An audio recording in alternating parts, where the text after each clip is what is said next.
If you tell your doctor that you're tired all the time, would they take you seriously? What if you said you're snoring?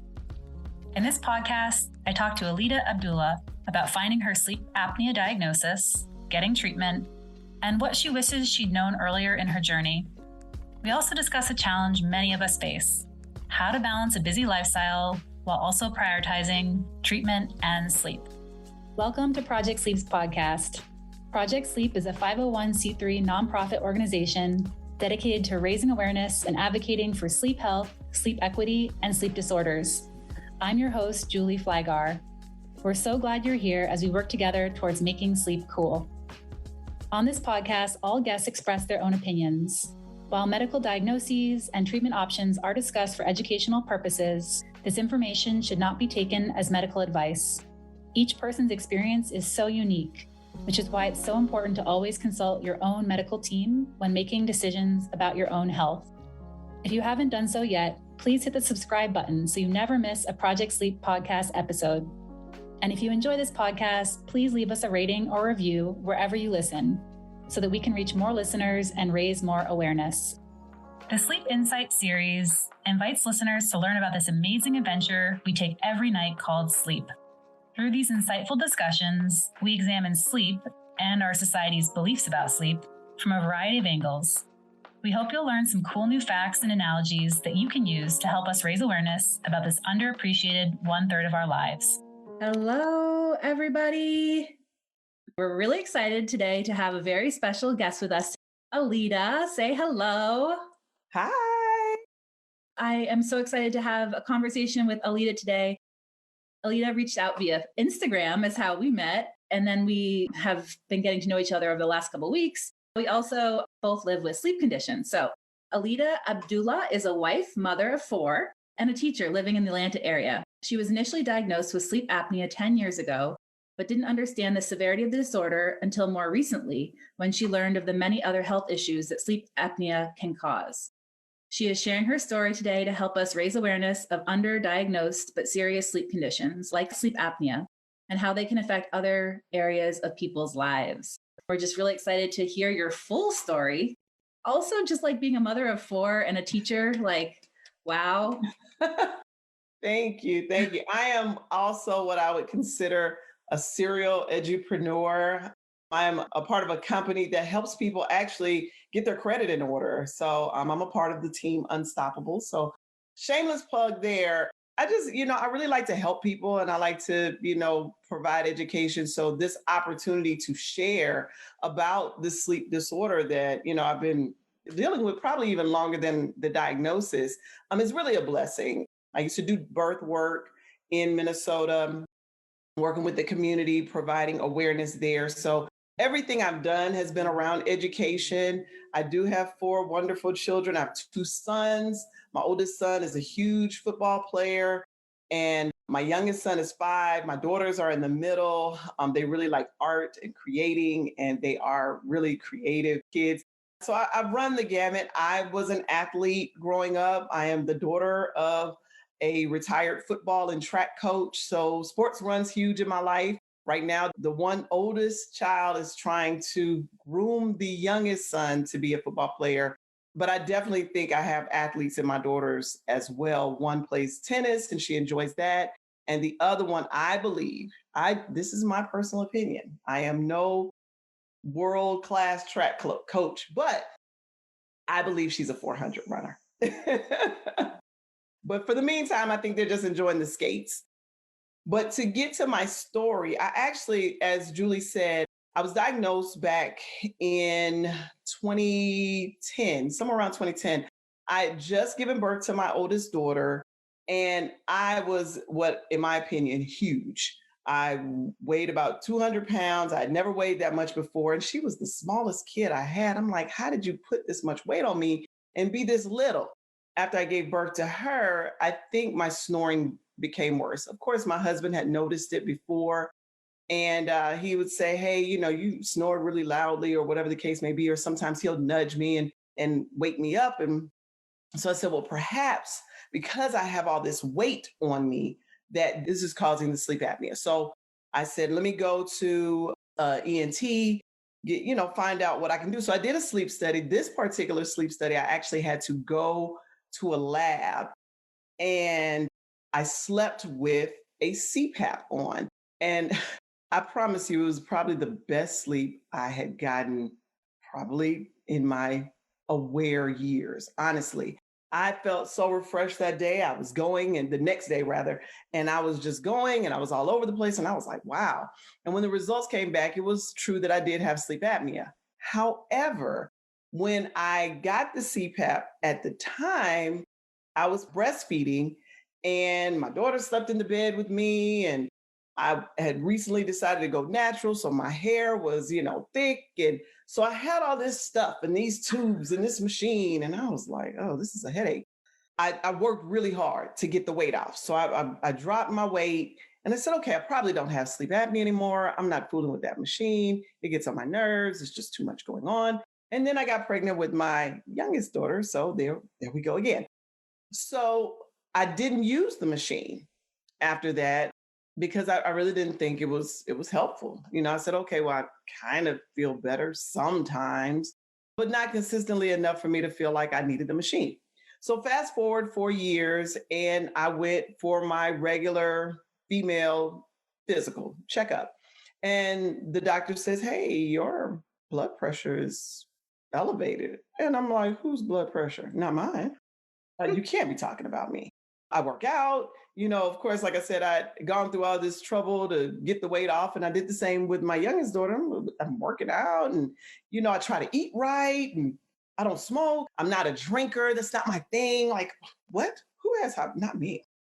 And they were like, well, it's genetic. I was like, well, my mother and my grandmother have high blood pressure, but it can't be me. I'm an athlete. My mother and my grandmother, they weren't athletes. So this can't be me. And I battled that for about a week, going back and forth with doctors. Hey, I don't want to take this medication. I don't have high blood pressure. I don't believe in that. I'm not claiming that, as they say. And the doctor finally said, well, here's the question. Do you want to have a heart attack or a stroke? I said, no. So she said, well, take the medication. She said, but I will work with you to get your dosage low. So for the next 6 months, what I also noticed is that the types of things that I was eating. So I'm thinking that if I get Zatarain's or if I get rice-a-roni or pasta-roni and I add vegetables, hey, I'm good.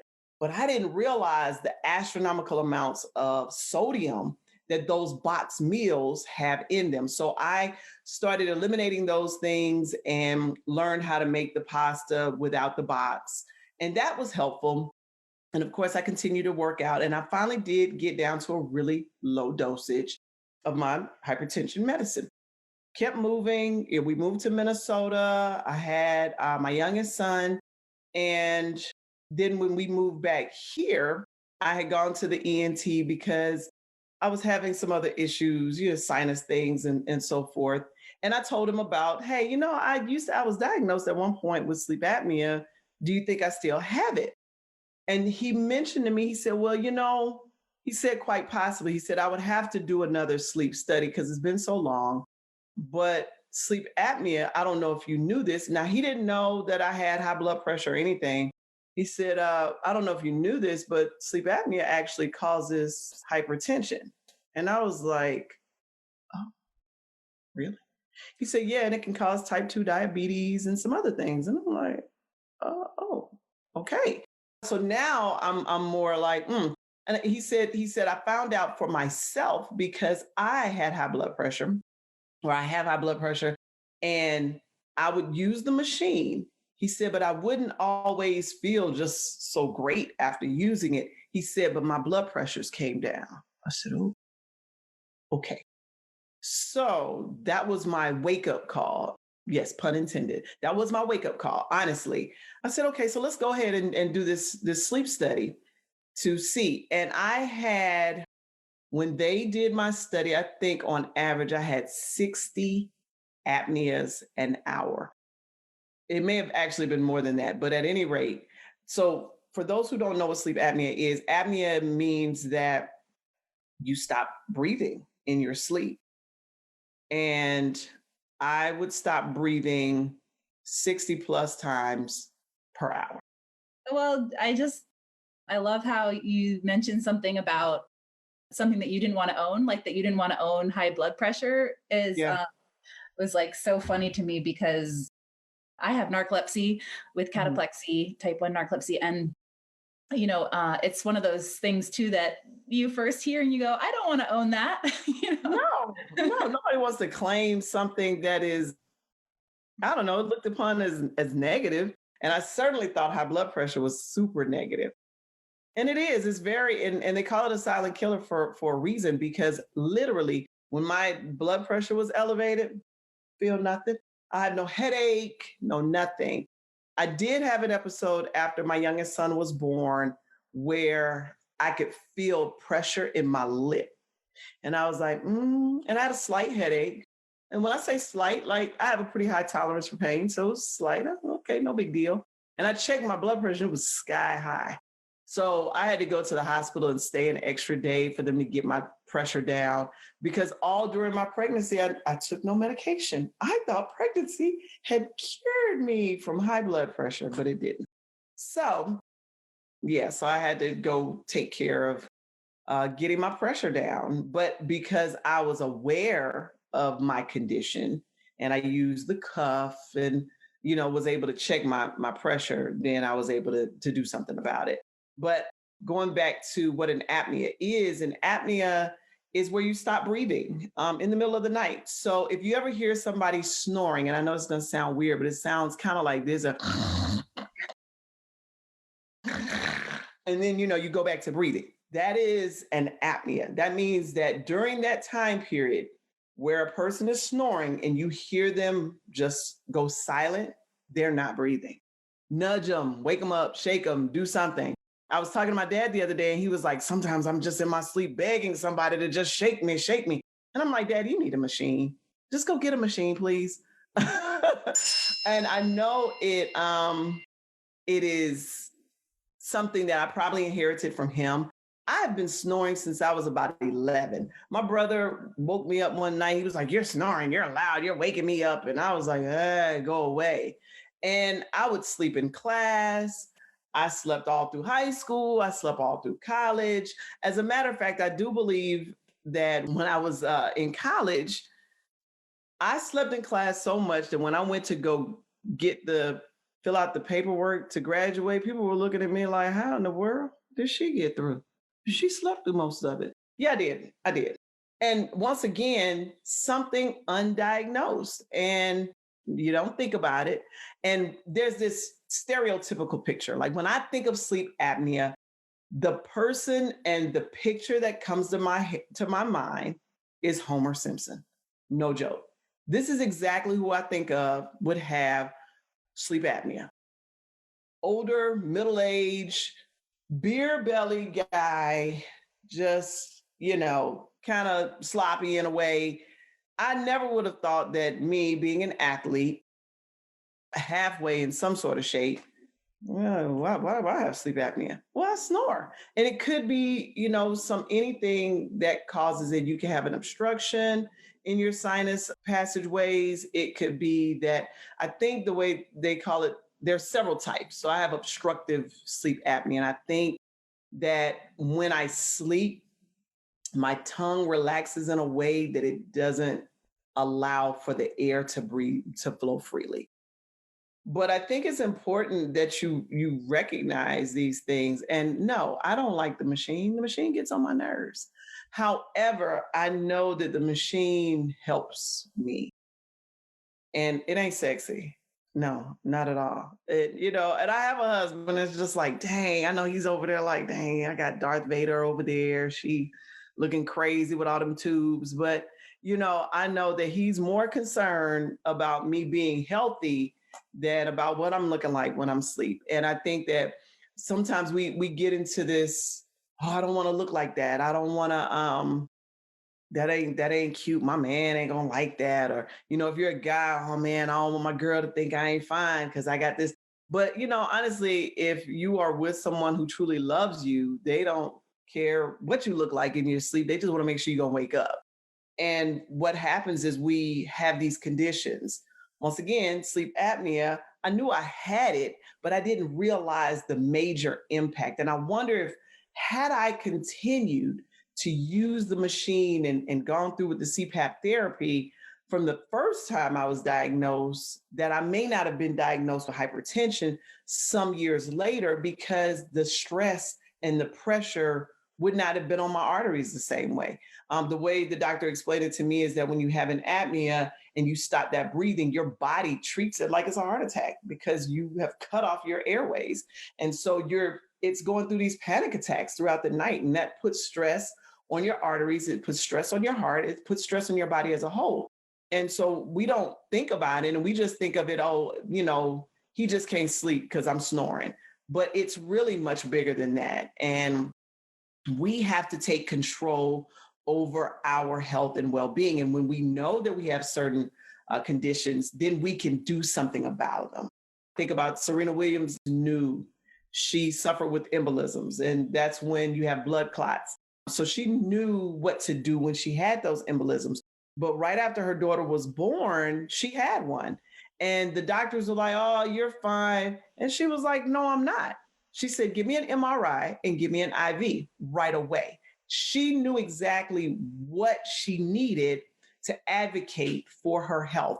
And I think in the African American community, especially, we have these conditions and literally we don't know that we have them. So here we're disproportionate to both hypertension and type 2 diabetes.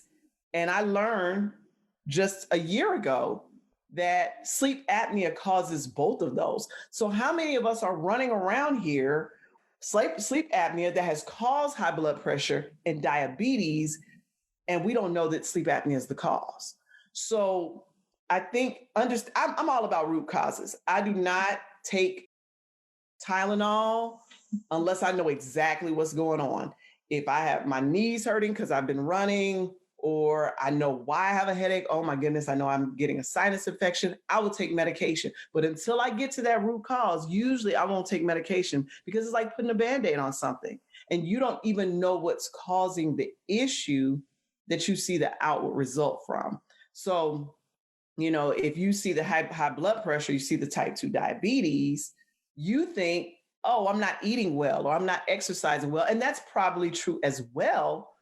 But it could be something as serious as sleep apnea, where you're literally cutting off your oxygen hundreds of times throughout the night. And that causes major, major problems. So if you can get to those root causes, if I can take the therapy for the sleep apnea, bring my high blood pressure down, lower my risk of type 2 diabetes. Alida, we were talking a little bit about whether you faced any barriers as far as, I guess you never took, when you said you slept through like high school and college, but like you never really took the tiredness to any, you never like brought that up, but more like you brought up snoring, right? Is that the first? Yeah. And how was your interactions with the healthcare system? Because that's something that like I'm reading about more recently about, race and interactions with healthcare professionals and how seriously or not seriously, or they take people's concerns from the Black community and from minorities in general too.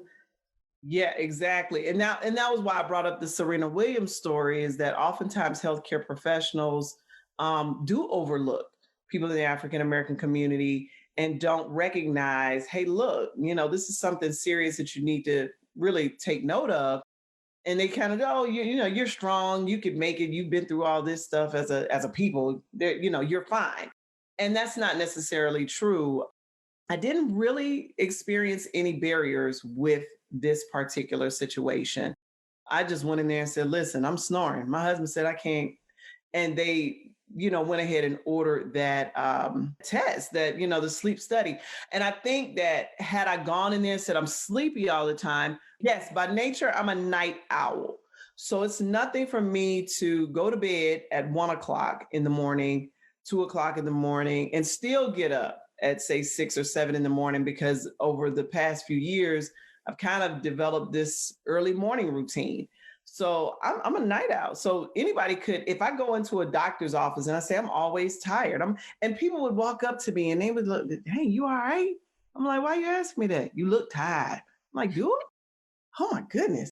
So, and that was a thing that really said, okay, let me get this machine because I need to at least, if I'm gonna stay up all hours of the night, I need to at least get quality sleep when I do get it. But going back to healthcare professionals, what if I just said, hey, I'm always sleepy, I'm always tired? There would be times literally, I am originally from Columbus, which is about an hour and a half south of Atlanta. I'm driving home from school, in Atlanta to my hometown. And thank God for those little bumps they put on the median that would wake me up and I'm back on the road and I'm good. But it was, I would find myself sleepy, even if I had gotten what I would consider a good night's rest or I'd gotten, 6, 7 hours of sleep, I still would be tired. And oftentimes we say, okay, I'm tired. I'm sleepy. Or, I always feel like I need to take a nap. And you're not getting all your oxygen. So you're really not getting all the rest you think you're getting if you have sleep apnea and it's undiagnosed. So that's another major hazard. You fall asleep driving or while operating heavy machinery or anything like that. So I think the key word is to go in there and you say, I don't think I'm breathing through the night or I'm snoring. But I think if you go in there and you say, well, I'm just tired all the time, they may just dismiss it and say, you probably just need to get some more sleep. And to be honest with you, that is what drew me to your IG page because it was Project Sleep. And I'm always trying to find better ways to come up with a sleep routine, better ways to get better sleep. So I said, okay, this is a great resource. And when I reached out, I got a chance to meet you, and it's just been an amazing experience. But I have now when I hit that bed, or if I hit this, oh, this is my favorite couch here. Oh, I sleep best in this couch, better than anywhere else. But if I hit it, I'm gone. It's me getting there. I always feel like I have something to do. And like I said, I'm a serial edupreneur. I have things going on. I have 4 kids. Oh, I need to have this together for them. I need to do this. So my brain is always going. Now, once my head hits the pillow, I'm done.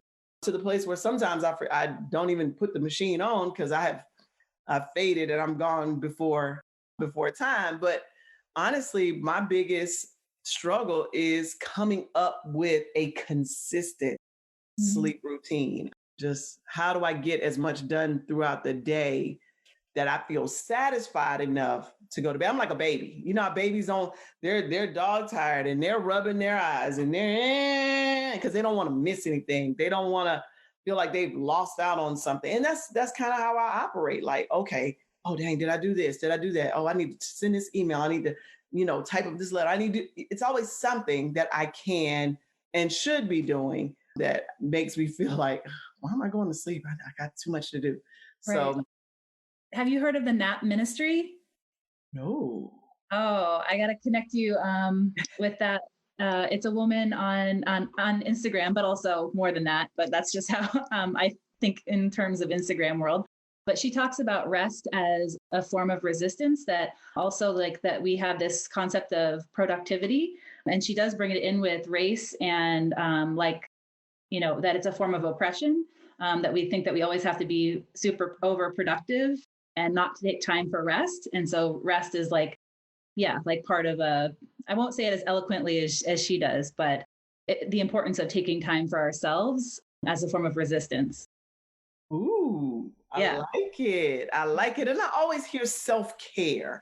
Mm-hmm. And a lot of times, we equate self-care with the spa or going to get your hair and nails done, but we don't think about a nap. Now, I will take a nap.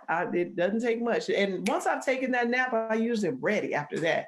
So I definitely will take a look into, you said the nap ministry? The nap ministry, yeah. Mm-hmm. Yeah. And you asked me one time when we did our interview initially, we talked, you said, has that affected my job? And I would get sleepy through it's easy to get sleepy, even though you have a classroom full of kids.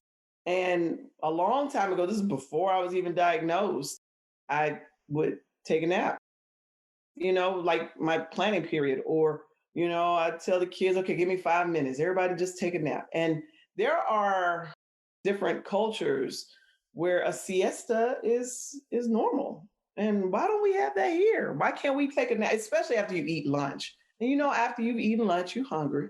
You want to sleep. Everybody wants to sleep. So give people half an hour, 15 minutes, 20 minutes to take a nap. And my hope is that during this pandemic, people have been able to take advantage of being at home and that freedom to say, I'm a little tired. And as you say, refresh yourself. It is self-care to take a nap and get adequate rest. And we don't even think about it that way. But if you're a napper, that's a good thing. Yeah, we got to own it. Alida, I think that you also mentioned that people in the African American community are much more familiar with hypertension and diabetes, but like sleep apnea is not really on the radar. I'm not saying it's not on the radar, but I don't really hear people talk about sleep apnea. I hear people say, "Ooh, girl, my husband snores so bad."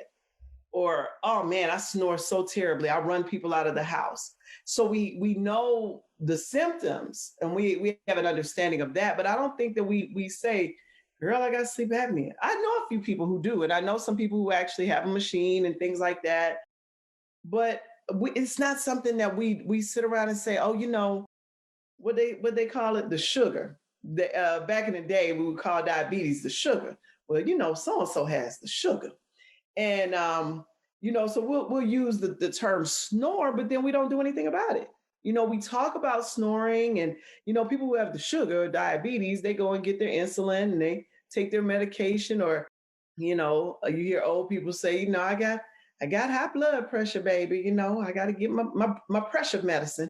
And I always think, and I hate to say it this way, but I always think about high blood pressure and diabetes is something for older people.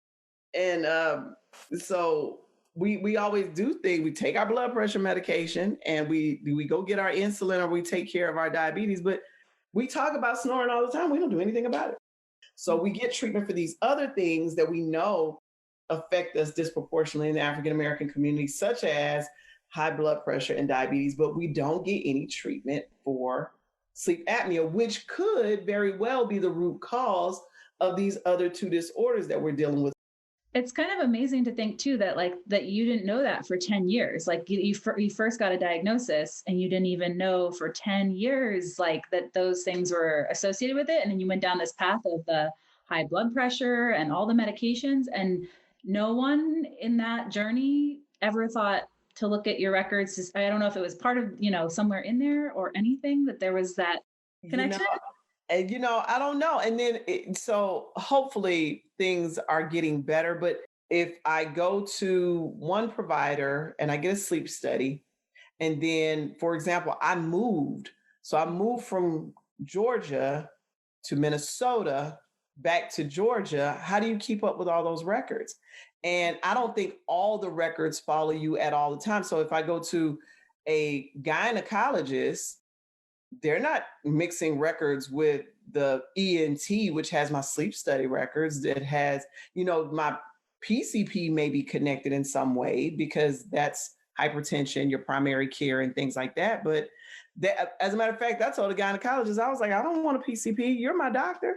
Nope, you got to get a PCP for your high blood. So it's all these different people you got to go to. So if I don't have that in, say, my gynecological record, and that's the only kind of doctor I'm going to, and they're pulling records from a gynecologist, but not necessarily pulling records from an ENT that's going to have the information about the sleep apnea, then they may or may not make those connections. And then I wonder how much do providers in general, you and I had that conversation about sleep disorders are not really talked about. People think about narcolepsy as, oh yeah, she's always sleepy. It's actually something very, very serious. Oh, she snores. Oh, she should be snoring. That little baby's. Listen, I have a daughter. She snores. So I don't know if she has sleep apnea. She could, but would they do a study for her at her age? I don't know. So I don't know at what point does sleep apnea become serious to the medical community and to the place where we start really doing something about it. Well, there are kids and they do sleep studies on children. And we did a broadcast with a young, I'm going to say maybe she was 7. Oh, I hope I'm getting it right, but I think she already had a CPAP. Oh, wow. Yeah. Wow. But Um, then but then here, how much better is she gonna be down the line if she continues with her therapy? mhm. She is avoiding potentially high blood pressure. She's potentially avoiding type 2 diabetes. She is getting quality sleep so she can be all Yeah. that she can be, so to speak. Life. Yeah, yeah. We'll throw You that know, in there. so yeah, I think that we really have to, we have to take those things into consideration. One other thing that I think is interesting too is that sleep apnea doesn't always have to be with snoring too. So some people that I know with sleep apnea, they never even considered they could have it because they didn't snore. And so that's like another, I mean, like Alita is saying that that's a big part of it, but then also some people don't even snore and could have sleep apnea. Well, I'm just so glad that you're willing to share because I think when you say like even like how can we raise awareness about these issues in different communities, like I think story sharing is like one of the most powerful vehicles.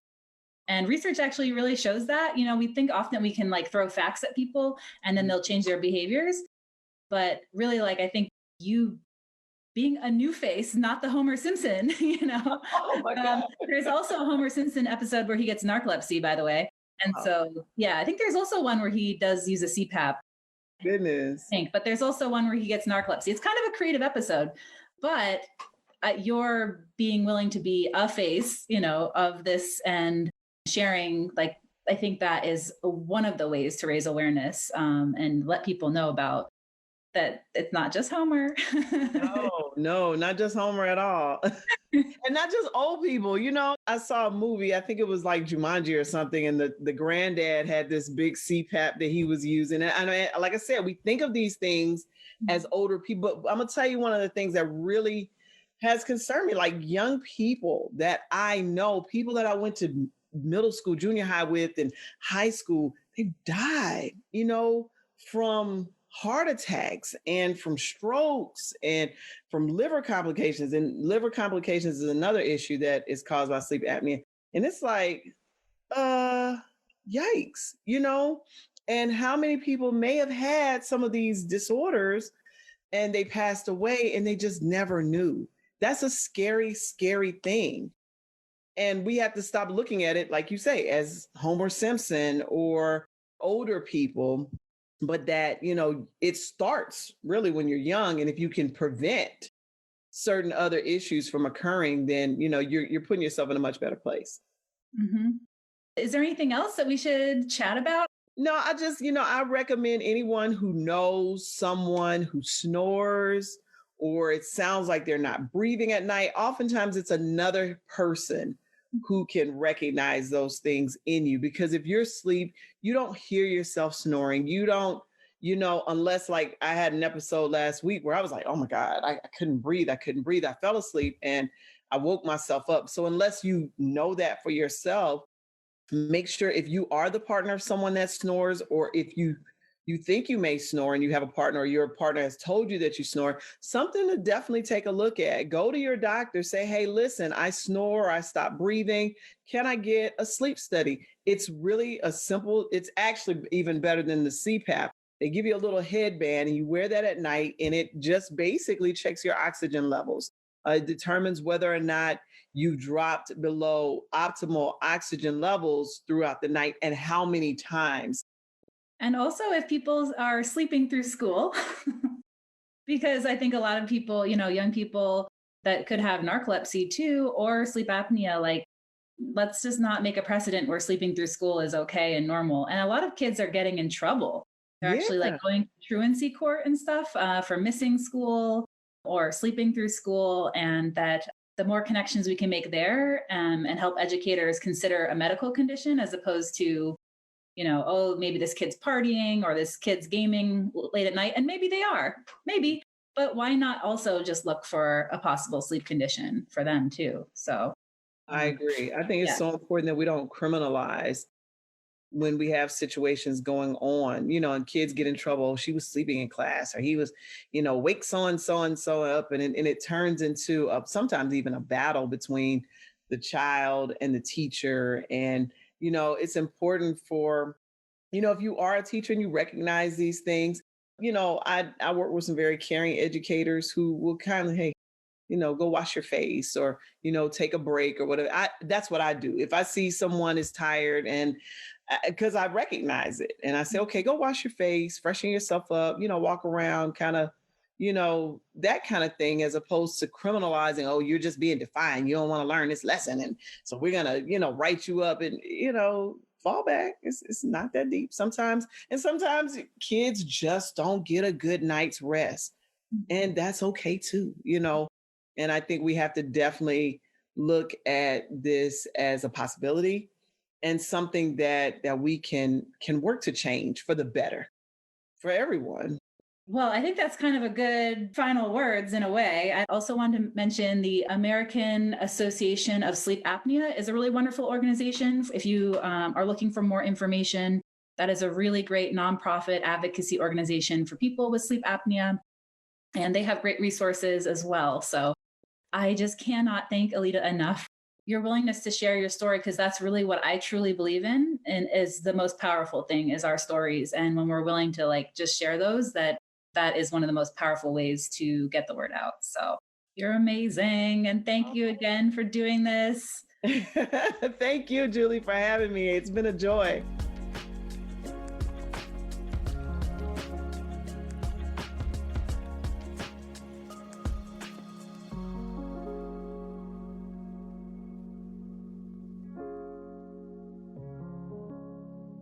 The Project Sleep podcast is produced by Carver Sound Productions. For more information on podcast production services, visit carversoundproductions.com.